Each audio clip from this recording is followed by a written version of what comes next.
श्रीमद् भगवद गीता अध्याय 4 ज्ञान कर्म संन्यास योग श्लोक 34। तद्विद्धि प्रणिपातेन परिप्रश्नेन सेवया उपदेक्ष्यन्ति ते ज्ञानं ज्ञानिनस्तत्त्वदर्शिनः। आध्यात्मिक गुरु के पास जाकर सत्य को जानो, विनम्र होकर उनसे ज्ञान प्राप्त करने की जिज्ञासा प्रकट करते हुए ज्ञान प्राप्त करो और उनकी सेवा करो।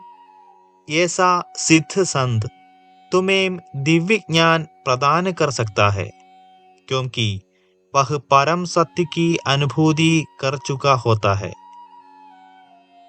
यह जानकर कि ज्ञान युक्त होकर यज्ञ का अनुष्ठान करना चाहिए, इसलिए अब यह प्रश्न उत्पन्न होता है कि हम आध्यात्मिक ज्ञान कैसे प्राप्त करें। श्री कृष्ण ने इस श्लोक में इसका उत्तर दिया है।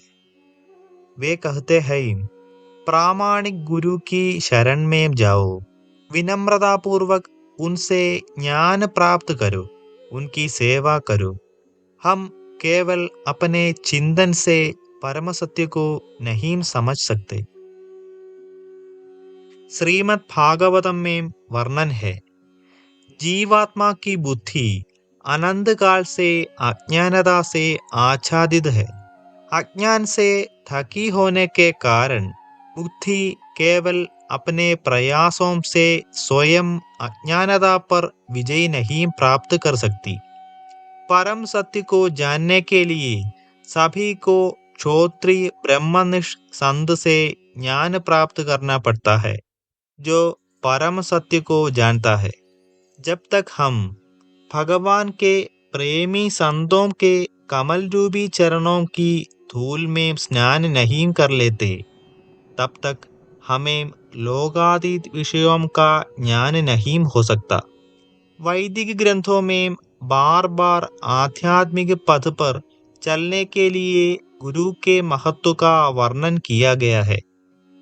इसलिए इस श्लोक में श्री कृष्ण श्रद्धायुक्त होकर गुरु की शरण में जाने और उनसे परम सत्य जानने की जिज्ञासा प्रकट कर दीन भाव से उनकी सेवा करने और उन्हें प्रसन्न करने की अनिवार्यता का उल्लेख कर रहे हैं।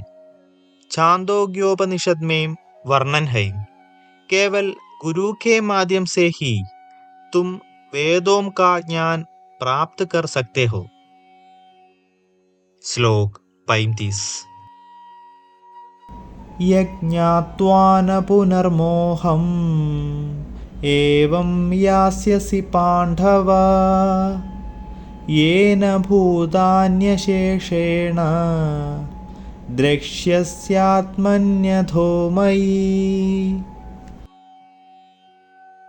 इस मार्ग का अनुसरण कर और गुरु से ज्ञानावस्था प्राप्त करने पर, हे अर्जुन, तुम कभी मोह में नहीं पड़ोगे, क्योंकि इस ज्ञान के प्रकाश में तुम यह देख सकोगे कि सभी जीव परमात्मा का अंश है और वे सब मुझ में स्थित है। जिस प्रकार अंधकार सूर्य को छिपा नहीं सकता, ठीक उसी प्रकार से वे जीवात्माएं जो एक बार ज्ञानोदय की अवस्था प्राप्त कर लेती है, उन पर मोह फिर कभी हावी नहीं हो सकता। वे जो भगवत प्राप्ति कर चुके हैं, सदैव भगवत चेतना में लीन रहते हैं। माया के मोह के कारण हम संसार को भगवान से भिन्न देखते हैं और यह विचार करते हुए कि क्या अन्य लोग हमारे निजी सुखों की तृप्ति करते हैं या हमें क्षति पहुंचाते हैं। इसी आधार पर हम अन्य लोगों के साथ मित्रता और शत्रुता रखते हैं। ज्ञानोदय के साथ प्राप्त होने वाला दिव्य ज्ञान संसार के प्रति हमारे विचार और दृष्टिकोण को परिवर्तित कर देता है। ज्ञानोदय की अवस्था प्राप्त संत संसार को भगवान की शक्ति के रूप में देखते हैं और उन्हें जो प्राप्त होता है उसका उपयोग वे भगवान की सेवा के लिए करते हैं। वे समस्त जीवों को भगवान के अंश के रूप में देखते हैं और सबके प्रति दिव्य मनोभावना रखते हैं। श्लोक 36। अपि चेदसि पापेभ्यः सर्वेभ्यः पापकृत्तमः सर्वं ज्ञानप्लवेनैव वृजिनं सन्दरिष्यसि।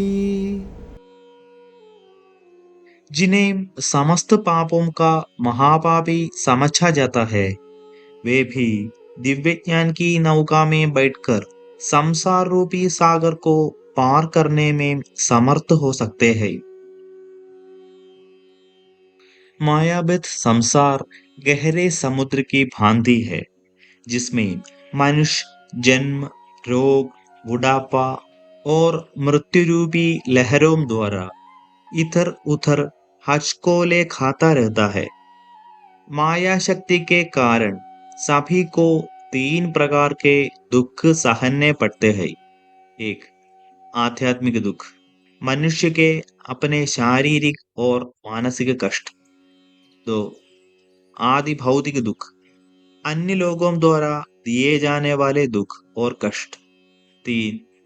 आदि दैविक दुख, प्राकृतिक अपराधों के कारण उत्पन्न दुख।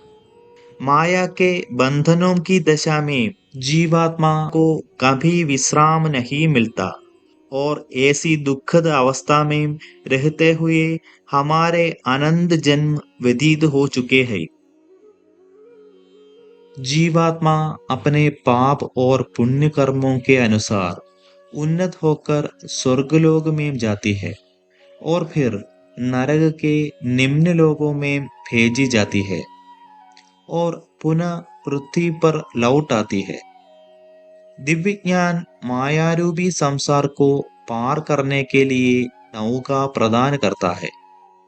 अज्ञानी लोग कर्म करते हैं और कर्म बंधन में फंस जाते हैं।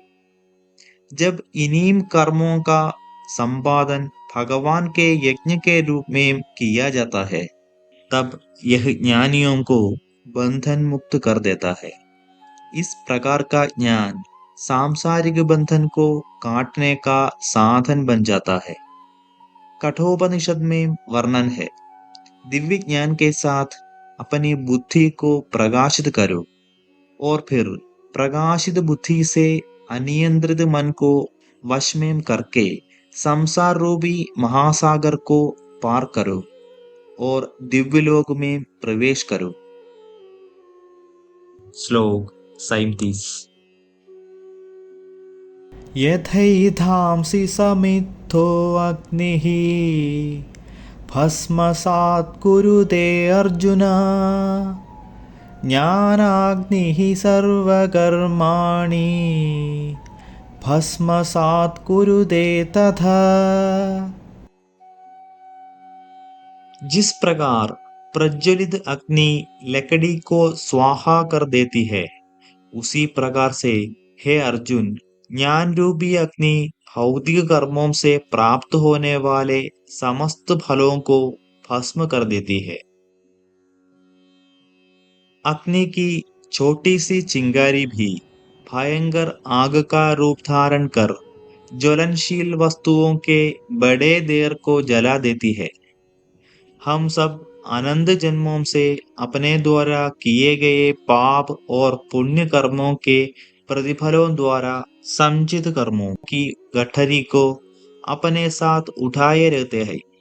यदि हम कर्मों के फलों को भोग कर इन्हें समाप्त करने का प्रयास करते हैं तब इसमें कई जन्मों का समय लगेगा और इस दौरान हमारे और कर्मों के समझित होने की प्रक्रिया चलती रहेगी। लेकिन श्री कृष्ण अर्जुन को आश्वस्त करते हैं कि ज्ञान में वह शक्ति होती है कि वह इस जन्म में ही हमारे समचित कर्मों की गठरी को भस्म कर सकता है, क्योंकि आत्मा का ज्ञान और भगवान के साथ इसका संबंध हमें भगवान की शरणागति की ओर ले जाता है। जब हम भगवान की शरणागति प्राप्त करते हैं, तब वे हमारे अनंत काल के संचित कर्मों को भस्म कर देते हैं और हमें लौकिक बंधनों से मुक्त कर देते हैं। श्लोक 38। न हि ज्ञानेन सदृशं पवित्रमिह विद्यते तत्स्वयं योगसंसिद्धः कालेनात्मनि विन्दति। इस संसार में दिव्य ज्ञान के समान कुछ भी शुद्ध नहीं है। जो मनुष्य दीर्घकालीन योग के अभ्यास द्वारा मन को शुद्ध कर लेता है, वह उचित समय पर हृदय में इस ज्ञान का आस्वादन करता है। ज्ञान में मन को शुद्ध करने, मनुष्य को ऊपर उठाने, मुक्त करने और भगवान के साथ एकीकृत की शक्ति होती है। इसलिए यह उदात्त और शुद्ध होता है। किंतु ज्ञान को दो श्रेणियों में विभाजित करना आवश्यक है: सैद्धांतिक ज्ञान और व्यावहारिक ज्ञान। एक प्रकार का ज्ञान जिसे हम धार्मिक ग्रंथों को पढ़कर समझ सकते हैं और गुरु से श्रवण कर प्राप्त करते हैं। इस प्रकार की सैद्धांतिक जानकारी अपने आप में अपर्याप्त होती है। इस प्रकार के सैद्धांतिक ज्ञान से भूखे की क्षुधा को शांत नहीं किया जा सकता। इस प्रकार समान रूप से जब कोई मनुष्य आत्मा, भगवान, माया, कर्म, ज्ञान और भक्ति से संबंधित विषयों पर गुरु से सैद्धांतिक ज्ञान आर्जित करता है, तब केवल इस ज्ञान से किसी को भगवत प्राप्ति नहीं होती।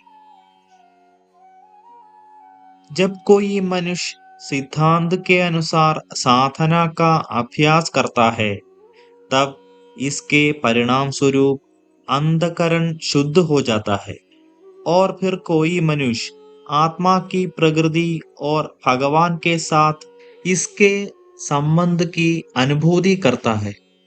भक्ति योग के अभ्यास द्वारा आत्म अनुभूति का ज्ञान प्राप्त करना धार्मिक ग्रंथों के सैद्धांतिक ज्ञान से श्रेष्ठ है।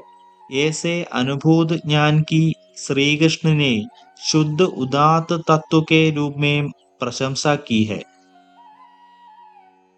आगे हम विस्तार से चर्चा करेंगे।